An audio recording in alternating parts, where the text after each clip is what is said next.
Hey guys, welcome back to my channel. My name is Freeman and I'm a shooter producer here in Los Angeles. And today I want to take the time and walk you through the steps of setting up for an interview. Now, there's a lot of things to take into consideration, and probably the first thing that you're going to do is you need to understand the space that you are going to be working with. If you do have a choice of space, find something that is going to be, well, number one, it's going to be quiet.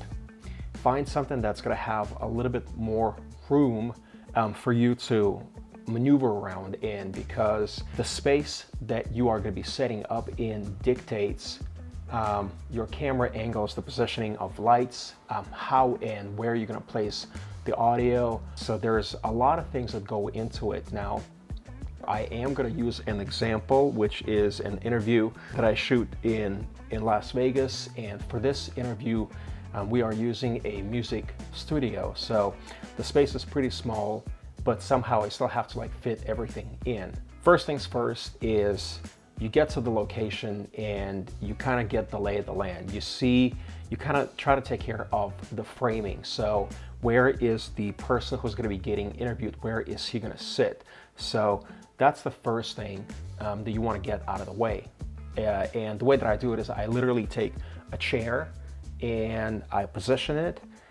I kind of look at the background. I kind of see how much separation I have between the foreground and the background, and kind of go from there. So I start off with setting up my tripods. I toss my A cam tripod and then I position the B cam tripod. Now, the way that I usually do it is I have the wide shot and then I have the tight shot. Now, in this case, you have to kind of understand what lenses you're going to be using. So for the wide, I would recommend using either a something like a 35 mil or a 40 mil. The lenses that I have been using so far are the Sony FE35. This is a 1.8, and then I have another one which is a Voigtlander. This is a 40 mil and f1.4. Now, there are advantages and disadvantages of going with these kind of lenses. What I look for is I want to have as much separation and as much of a blurred background as possible. Now, that is not always possible, but basically the rule of thumb is the lower your f-stop is going to be, the more separation in theory you should have, and the more blurred out the background should be. Now, in my example, I don't have the possibility to do that because the space is small and I can only do so much. Now, there are things that you need to consider when you are going low in the f-stop.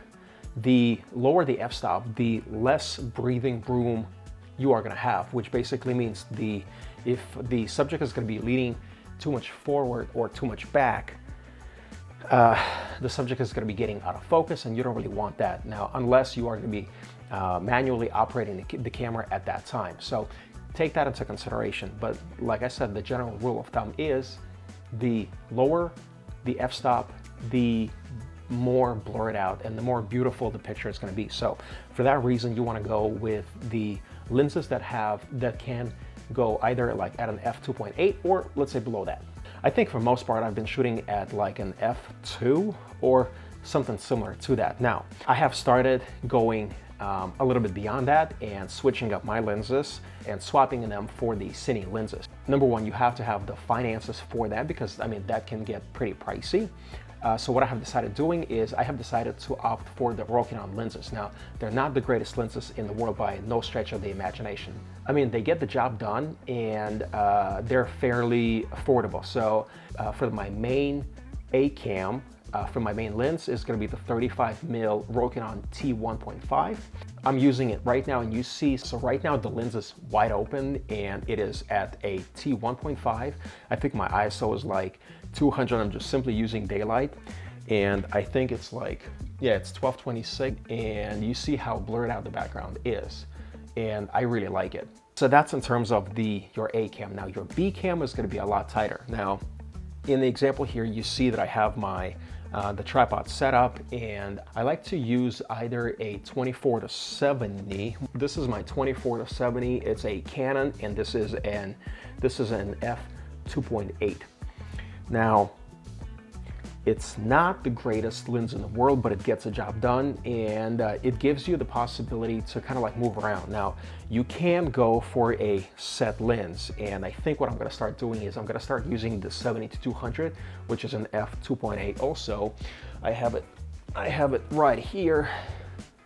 So let's see this. Yeah. So this is the one, and it produces a beautiful bokeh. These are on the more expensive side, but if you are going for the image quality, for the artistic look, for a beautiful separation of background and foreground, it will get the job done. So I think a little bit later on, I will walk you through the process of when I was shooting and setting up for the Mike Tyson interview, which was a complicated challenge in and of itself. There were like a lot of things to take into consideration, but between the two cameras, so keep in mind that you want to have the cameras positioned side by side, and the rule of thumb is how high should the tripod be? Your camera lens should be eye level with the person's eyes, basically.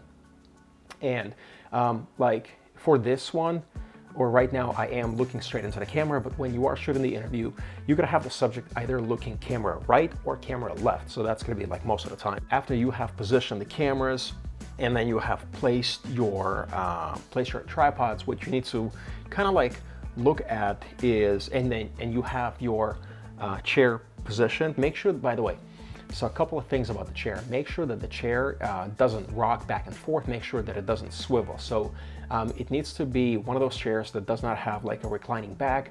It needs to be fixed in place. So that way the subject is not going to be moving constantly. So they need to kind of like settle in and just sort of like remain in that position for the duration of the time, because that's going to make things a lot less complicated. And make sure, or if you have the choice, make sure that the subject is not going to be sitting on a stool, because that's going to be less comfortable, and they have to hold their posture. So make the chair that I'm using in this case, it's just a standard office chair.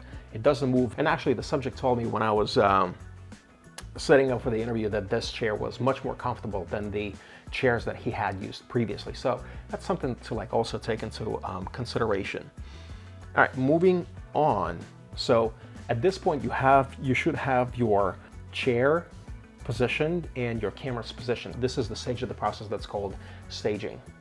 Keep in mind, so when you are setting up for the interview, you want to give yourself enough time to like set everything up, dial everything in, and troubleshoot all of the problems that you might face during the interview. So that's why when I'm setting up for the interview, I give myself anywhere from like let's say at least an hour and a half to like 2 hours, because something always happens and you want to be literally like ready for whatever. Super important.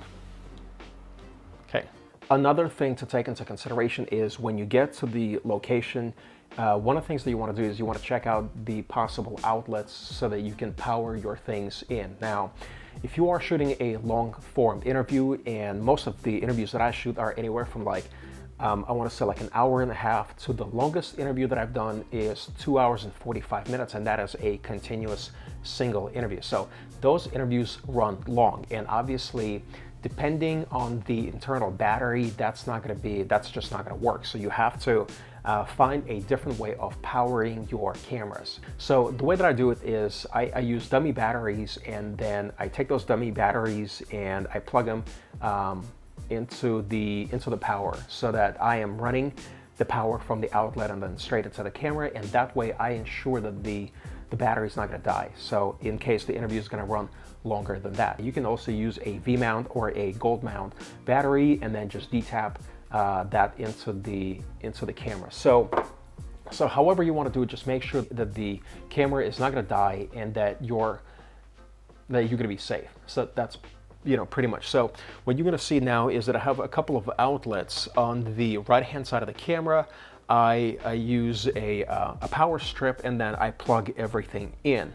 When you are positioning your cameras, the one thing to focus on is you want to make sure that your A cam, which is your wide angle, that the subject is going to be to either side of the frame and looking off frame. So basically looking diagonally out. And you want to make sure that obviously both eyes are going to be in the frame. So you don't want to have a shot where you have only like the side of a person's face. That does not make them look too flattering.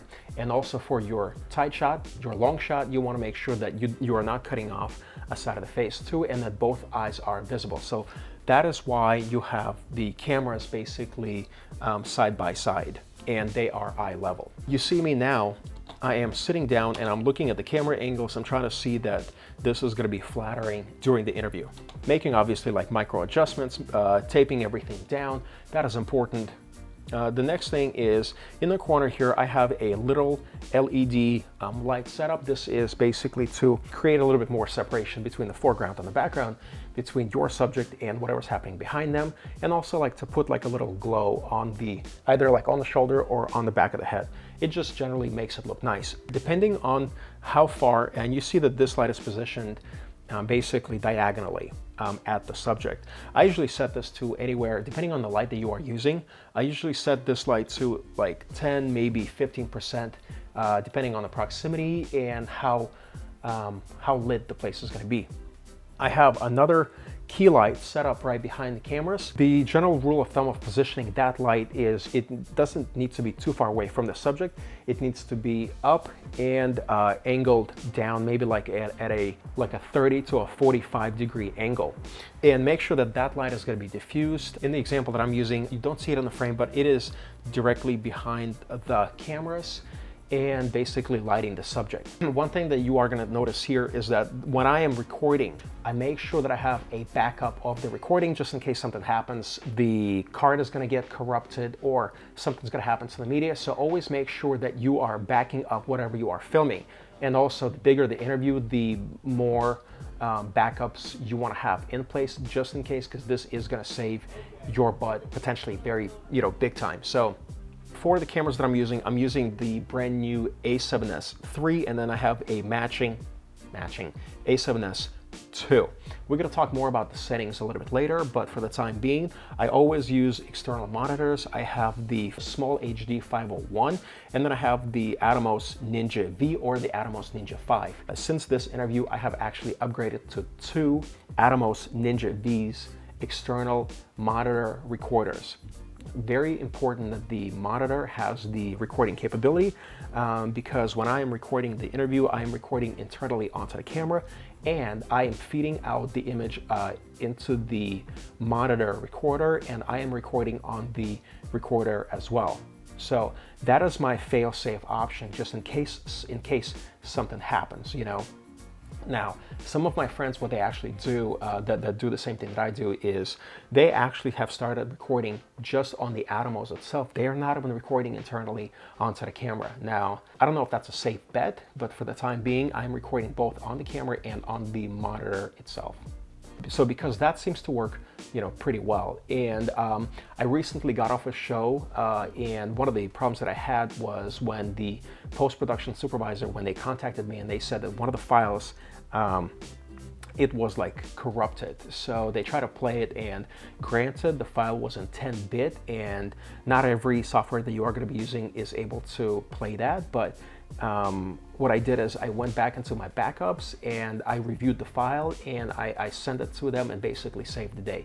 Now, had I had only one SD card on which I recorded it and the file would have been corrupted, then that would have been not good at all. So always make sure that you are backing everything up. As you can see here, so now I have set up the mixer, and for this I started recently using the Zoom F8N. It is an 8-channel recorder. It has the option to dual record as well.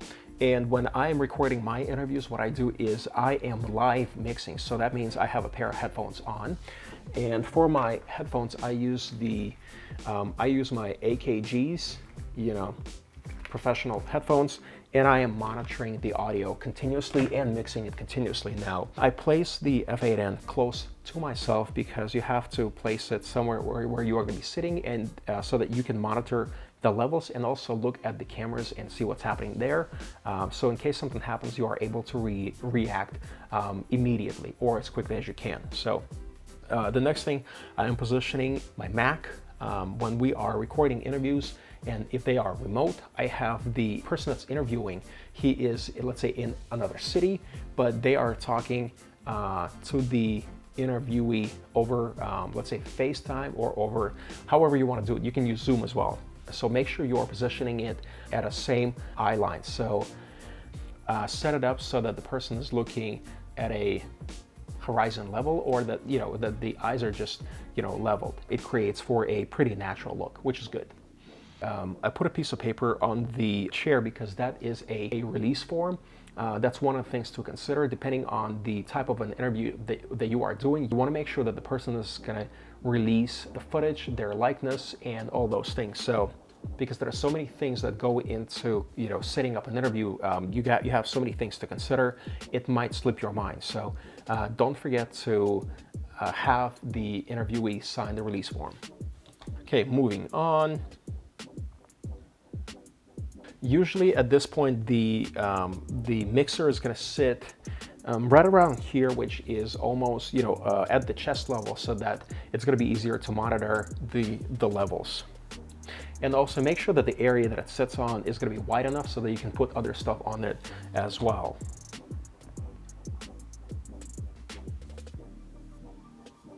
Okay, so this is the mic that I'm setting up. It is a shotgun mic. And recently I have switched from using just wireless lavs when I'm running an interview to a 4-channel setup, which is basically I have a shotgun mic on the person that's getting interviewed, and the person that's getting interviewed is also wearing a lav mic. It's a fail-safe system, so in case certain levels are going to be low, I can go in and use other levels as well. Same thing goes for the person that is conducting the interview. Have a shotgun mic on them and have them wear a lav. Take a look at the shotgun mic. Now, there's 2 ways that you can position a shotgun mic. You can position it under or over the subject. So, but the thing to consider is it has to be close enough to the subject so that it's going to be picking up the audio. At the same time, you got to make sure that it's not going to be in the frame. So if it's going to be in the frame, it's going to be a little bit weird, and you're going to have to basically crop in. And then I am running all of that into the mixer. For that reason, you want to have a mixer that is capable of recording at least 4 channels of audio. At least. The reason that I had to upgrade to the F8N is because it has faders and it has limiters, which are very important. So think about it this way: anytime the person is going to be, they're going to burst out laughing, then the audio is going to be clipping, and that is not a pleasant thing for the ears to hear. So essentially, you want to have a mixer that is capable of that. And like I said, I am continuously monitoring the audio during the interview. And then from the mixer, I am sending the feed out into both of the cameras. So I have a splitter for these on my Zoom F8N, and I am sending out the audio to both the cameras. It's a just-in-case system. Now, one thing to consider in this case is you want to make sure that you are going to be set up your output levels properly into the camera, because whatever's coming out of the mixer, it might be too loud or too quiet when it gets to the camera. So set that up beforehand. So one more thing about the interview is invest or buy a couple of stingers or a couple of extension cords, because you are going to need them and they are going to come in handy. Now, the ones that I'm using, I believe are like a couple of 25 footers. You can go to Home Depot and get them. They're like maybe 20, 30 bucks depending on the grade that you are going to be using, but they come in handy all the time. And I suggest having 2 just in case, because you don't know if house is going to have it. By house, we mean the location that you are shooting at. Okay. So at this point, I have my key light set up, and then I have my hair light set up. Now, I'm not using a fill for this. I'm going to use it a different way. I'm going to use house lights for that. You are seeing that I have my camera switched on, my monitor switched on. The way that I adjust for exposure is I basically use a histogram. Now, if you don't know what a histogram is, or you are not familiar with it, it's basically how much light enters the camera. Now, make sure, or you want to make sure that the histogram is not leaning left or right. If it's leaning left, that means that the subject is going to be underexposed. If it's leaning to the right, it's too light. So you want to have it somewhere in the middle. Okay, what I do in this case is I have my lights set up. I have my key and then I have my hair light set up. I sit down, I have my mic set up also. I rotate the monitor so that I can see what's happening. That's if you don't have someone who can sit in for you. So basically this is for doing it by yourself. I look at the framing, I look at the exposure, and then I try to kind of like dial it in. So this is, at this point, you should have everything plugged in, everything set up, and you are just dialing everything in. Obviously look at both of the camera angles. So what I do is I switch on the light that I have in the room. It gives me a little bit more light to work with. One thing to consider is don't rush it unless you have absolutely no time and you just need to like get everything done ASAP. So going in, you should have already kind of like a game plan of what you're gonna do, what the process is. I cannot stress enough how important the pre-production process is. You got to make sure that everything is going to be powered, that the batteries have power. You got to know where everything is. So you basically show up and you do it very quickly and very efficiently. Like I said, you don't have a lot of time to do this. And depending on what the production is going to throw at you, things might change and you need to basically think on your feet and set it up very quickly. So a lot of things can happen. I've had times where the camera just would not power on for some reason. I've had time when the monitor died, so you have to have a backup of that. I had times where, and I'm usually running a 2-camera setup, but I had a time when one camera just refused to work and I had to switch to a 1-camera setup. So anything can happen. It can get pretty crazy, can get pretty insane, but you have to be ready for whatever. If you guys have any kind of questions, go ahead and leave them down in the comments below. I'm gonna try to read them as quickly as I can and get back to you either with an answer or with a video answer. I appreciate your time. Thank you for tuning in. That's most of the stuff for today. In the next video, I'm probably gonna go into a little bit more detail as to how to set up or what to kind of like watch out for when you are filming an interview. Thank you guys and peace out.